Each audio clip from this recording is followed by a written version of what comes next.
Hello friends, welcome to my channel success fibre classes. आप सब कैसे हैं? आई होप सो आप अच्छे होंगे। तो एस्टेट टीजीटी साइंस है, उसके लिए हम एमसीक्यू सीरीज़ है वो कर रहे हैं, प्रैक्टिस कर रहे हैं यहाँ पे कि हमने जो पढ़ा है क्या वो हमें मतलब याद है या नहीं याद है। ठीक है, तो ये जो एमसीक्यू प्रैक्टिस है आपकी बहुत ज़्यादा हेल्प करने वाली है एस्टेट के एग्ज़ाम में, क्योंकि मैं जो आपको करा रही हूँ टॉपिक वो 9 से लेकर 12 तक के वो टॉपिक रहते हैं। ठीक है, जैसा कि आपने 2020 का हमने क्वेश्चन पेपर भी सोल्व किया है एस्टेट का, उसके कुछ क्वेश्चन बचते हैं, फिर हम उनको भी कवर कर लेंगे। तो आपने देख ही चुके होंगे कि वहाँ पे जो क्वेश्चंस बन रहे हैं वो 12 तक तो बन ही रहे हैं। बहुत से यूट्यूब चैनल पे आपने देखा होगा कि उस पर ना एक रटी रटाई बात बोली जाती है कि एनसीईआरटी पढ़ लो, 9th 10th की एनसीईआरटी पढ़ लो, काम चल जाएगा। आजकल के जितने भी एग्ज़ाम होते हैं कॉम्पिटिटिव के, तो उसमें जो सब्जेक्ट होता है, अगर आप टीजीटी फेज़ की तैयारी कर रहे हैं तो आपको 12 तक पढ़ना ही पढ़ना पड़ेगा। ठीक है, तो ये बात मैं हमेशा अपनी वीडियो में बोलती हूँ कि 9 से लेकर 12 तक आपको एनसीईआरटी टिप्स पर होनी चाहिए। ठीक है, दूसरी बात मैंने बहुत बार देखा है, मैं आपसे पोस्ट भी शेयर करती हूँ। ठीक है, उसमें मतलब मैं कुछ आपसे शेयर करती हूँ तो आप रिप्लाई नहीं करते, तो थोड़ा सा तो रिप्लाई किया करो। मैं आपके लिए इतना टाइम निकालती हूँ। ठीक है, आपकी ताकि आपके एग्ज़ाम में आपकी हेल्प हो जाए कि कैसे मैंने एस्टेट के एग्ज़ाम को क्लियर किया था, तो आप भी उस तरीके से उसको कर सकते हैं। तो थोड़ा आप रिप्लाई भी किया करें। और एक बच्चे का मेरे पास में मैसेज आया था नोट्स के रिगार्डिंग कि मैम आपके पास टीजीटी साइंस के नोट्स मिल सकते हैं नहीं। तो मेरे पास, मैं नोट्स नहीं बनाती, मैं बुक से पढ़ती थी। ठीक है, और अभी भी मैं बुक से ही पढ़ती हूँ, मैंने कभी भी नोट्स फॉलो नहीं किए। ठीक है, क्योंकि जितना ज़्यादा आप बुक्स पढ़ोगे आपको उतनी ही चीज़ें टिप्स पर होगी। ठीक है, तो चलिए अब शुरू करते हैं हम।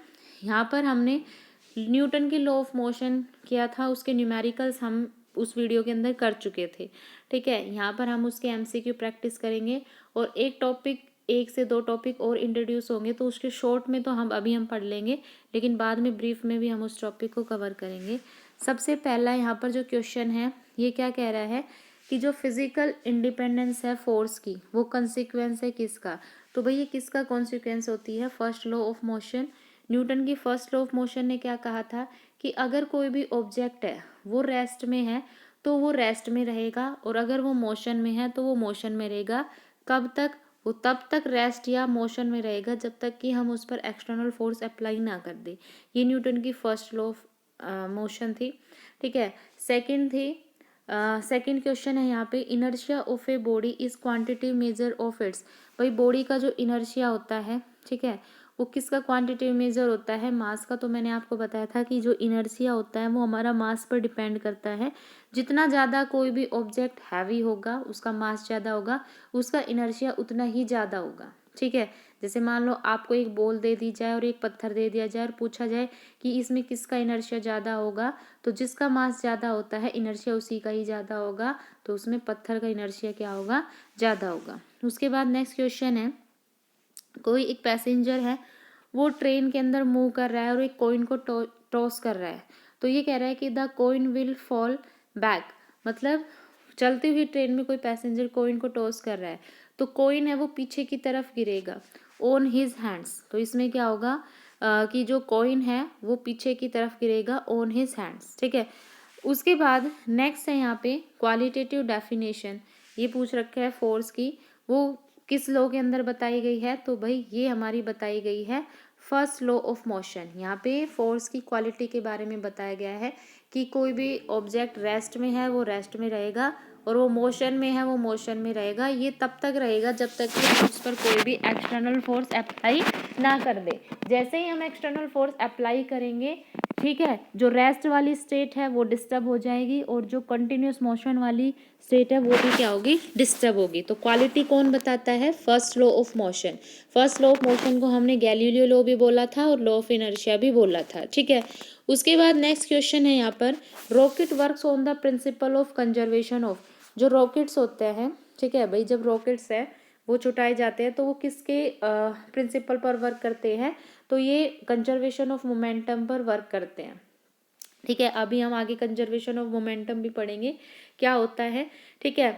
उसके बाद नेक्स्ट है, कोई भी एथलीट होता है, कोई भी खिलाड़ी होता है, वो does not come to rest immediately, वो इमीडिएटली रेस्ट में नहीं आता आफ्टर क्रॉसिंग विनिंग लाइन। भाई जब विनिंग लाइन होती है, कोई एथलीट दौड़ता हुआ आ रहा है, तो विनिंग लाइन को क्रॉस करने के बाद भी वो इमीडिएटली रेस्ट में नहीं आता। क्यों? क्योंकि मैंने आपको बताया था, क्योंकि उस टाइम उसका शरीर मोशन में है और वो इनर्शिया ऑफ मोशन है, उसको फॉलो कर रहा है, ठीक है।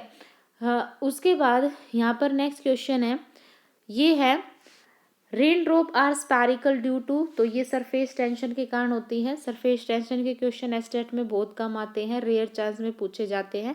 बस आपको बस इतना याद रखना है कि जो रेन ड्रॉप्स होती है उसका जो स्पैरिकल नेचर होता है वो सरफेस टेंशन फोर्स के कारण होता है।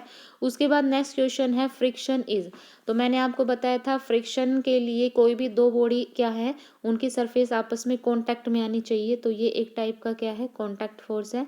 उसके बाद नेक्स्ट है which of the following produce list friction, सबसे कम फ्रिक्शन कौन प्रोड्यूस करता है, तो भाई रोलिंग फ्रिक्शन है, वो सबसे कम फ्रिक्शन प्रोड्यूस करता है। रोलिंग फ्रिक्शन क्या होता है, जब कोई भी दो बॉडी है, ठीक है, मान लो ये सरफेस है और कोई बॉडी इस सरफेस पर रखी है, जब कोई बॉडी किसी सरफेस पर रोल करते हुए आती है तो वो उस टाइम जो फ्रिक्शन प्रोड्यूस होता है वो रोलिंग फ्रिक्शन होता है। रोलिंग फ्रिक्शन में क्या होता है, जो बॉडी होती है वो जिस सरफेस पर चलती है तो उस पर रब करते हुए नहीं चलती, ठीक है, वो सीधा रोल करते हुए आती है। तो उस टाइम क्या होता है, जब रब कम होगी तो फ्रिक्शन भी क्या होगा, वहाँ पे कम प्रोड्यूस होगा। तो इसका मतलब सबसे कम फ्रिक्शन किस में आता है, रोलिंग फ्रिक्शन में, ठीक है। फ्रिक्शन के और भी टाइप होते हैं, स्टैटिक फ्रिक्शन, काइनेटिक फ्रिक्शन, ये कल जो हम फ्रिक्शन करेंगे टॉपिक उसमें हम अच्छे से इसको कवर करेंगे। उसके बाद है friction due to fluid, fluid के कारण जो फ्रिक्शन होता है उसको हम विस्कस फ्रिक्शन बोलते हैं। उसके बाद नेक्स्ट है टायर्स आर ट्रीडेड टू, टायर्स है उनको ट्रीड क्यों किया जाता है, ट्रीड मतलब उसमें ना हल्के हल्के से ना वैली सी बना दी जाती है। तो ये कह रहा है कि उसमें वो जो डिज़ाइंस हैं ट्रीडेड है वो क्यों किया जाता है, फ्रिक्शन को इंक्रीज करने के लिए। क्योंकि भाई अगर टायर हमने बिल्कुल भी प्लेन ले लिया तो क्या होगा, जो टायर जिस सरफेस को टच करते हुए चल रहा है, रोड की सरफेस को टच करते हुए चल रहा है, तो वहाँ पे क्या होगा, वो रब करेगा नहीं, और रब करेगा नहीं तो फ्रिक्शन क्या होगा, कम प्रोड्यूस होगा, और फिर क्या होगा, टायर कभी रुकेंगे नहीं। इसलिए क्या है, उनको ट्रीडेड किया जाता है ताकि वहाँ पे फ्रिक्शन इंक्रीज हो, ठीक है, वो रोड की सरफेस के साथ रब करता हुआ चले ताकि ज़्यादा फ्रिक्शन हो, ठीक है। उसके बाद नेक्स्ट क्वेश्चन है which force is required to maintain a body in uniform circular motion, ये कह रहा है कि यूनिफॉर्म सर्कुलर मोशन के लिए कौन सा फोर्स रिस्पॉन्सिबल होता है, तो भाई सेंट्रीपिटल फोर्स होता है, जो किसी भी ऑब्जेक्ट को सेंटर सर्कुलर पाथ प्रोवाइड कराने का काम करता है, ठीक है, ये सेंटर की ओर लगता है। उसके बाद नेक्स्ट क्वेश्चन है which of the following changes when a body performing uniform circular motion, ये कह रहा है कि जब कोई भी एक बॉडी होती है यूनिफॉर्म सर्कुलर मोशन है परफॉर्म करती है तो उसमें कौन सा चेंजेस आता है, तो भाई जैसे मान लो ये कह रहा है सर्कुलर मोशन, मान लो यहाँ पे कोई ऑब्जेक्ट है, ठीक है, तो अगर ऑब्जेक्ट इधर चलेगा तो उसकी डायरेक्शन ये होगी, अगर वो इधर आ जाता है तो इसकी वेलोसिटी की डायरेक्शन ही होगी, अगर इधर आते हैं तो इधर होगी। तो इसका मतलब हर बार क्या है, उसकी डायरेक्शन चेंज हो रही है, तो इसमें डायरेक्शन ही क्या होगी, चेंज होगी। उसके बाद नेक्स्ट क्वेश्चन है इन अ सर्कुलर मोशन, कोई भी एक सर्कुलर मोशन होती है उसमें क्या होता है, डायरेक्शन चेंज होती है, ये डायरेक्टली गलत है, यहाँ पे डायरेक्शन आएगा, डायरेक्शन चेंज होती है, वेलोसिटी भी चेंज होती है। अभी मैंने बताया था कि जैसे कोई बॉडी है, ठीक है, यहाँ पे है, तो वेलोसिटी अगर मैं लूँ कंपोनेंट, तो वेलोसिटी का कंपोनेंट इधर होगा, ठीक है, इधर भी होगा, फिर इधर होगा, इधर आता है इस पॉइंट पर, तो इसकी वेलोसिटी की डायरेक्शन इधर होगी, यानी वेलोसिटी भी चेंज हो रही है, डायरेक्शन भी। और मैंने आपको बताया था कि जब भी कोई ऑब्जेक्ट सर्कुलर पाथ में मूव करता है तो क्या होता है, उस ऑब्जेक्ट पर सेंटर की तरफ से भी एक फोर्स लगता है ताकि वो उस सर्कुलर मोशन में ही चलता रहे, उससे वो डिफ्लेक्ट ना हो, ठीक है। तो इसका मतलब सर्कुलर मोशन में डायरेक्शन भी चेंज होती है, वेलोसिटी भी चेंज होती है और सेंट्रीपिटल फोर्स एक्ट करता है। तो इसके चारों ही ऑप्शन क्या है, सही है। उसके बाद नेक्स्ट क्वेश्चन है static friction is less than, static friction किससे कम होता है, स्लाइडिंग फ्रिक्शन से, रोलिंग फ्रिक्शन से, both one and two, none of this. तो भाई स्टैटिक फ्रिक्शन है ये क्या होता है, किसी से कम नहीं होता, ठीक है। इसमें क्या आएगा, नन ऑफ दिस, क्योंकि स्लाइडिंग फ्रिक्शन भी स्टैटिक फ्रिक्शन से ज़्यादा होता है, रोलिंग फ्रिक्शन भी। तो इसमें क्या आएगा इसका आंसर, नन ऑफ दिस। ठीक है, ये किसी से भी कम नहीं होता, ना ये स्लाइडिंग फ्रिक्शन से आता है, नो ना ही ये रोलिंग फ्रिक्शन से आता है। उसके बाद नेक्स्ट क्वेश्चन है, which principle of physics is use in process of extracting butter from curd. Curd से जब बटर को हम एक्सट्रैक्ट करते हैं तो वो कौन सा मेथड होता है, सेंट्रीफ्यूगेशन मेथड होता है। जैसे आपने पहले के टाइम में देखा होगा कि जब दूध बिलोया जाता है तो उसमें हैंडमेड रई का यूज किया जाता है। तो उसमें क्या होता है, दो रस्सी इस तरह से लगी होती है, एक रस्सी को इधर खींचा जाता है तो पीछे मतलब दूसरी पीछे की तरफ मूव करती है, तो वो मेथड सेंट्रीफ्यूगेशन होता है। उसमें क्या होता है, कर्ड से बटर को अलग करने के लिए यूज किया जाता है। ठीक है, उसके बाद यहाँ पे क्रीम आएगा, कर्ड नहीं आएगा, क्रीम आएगा। उसके बाद नेक्स्ट है, the acceleration of an object moving in a circular path with constant speed.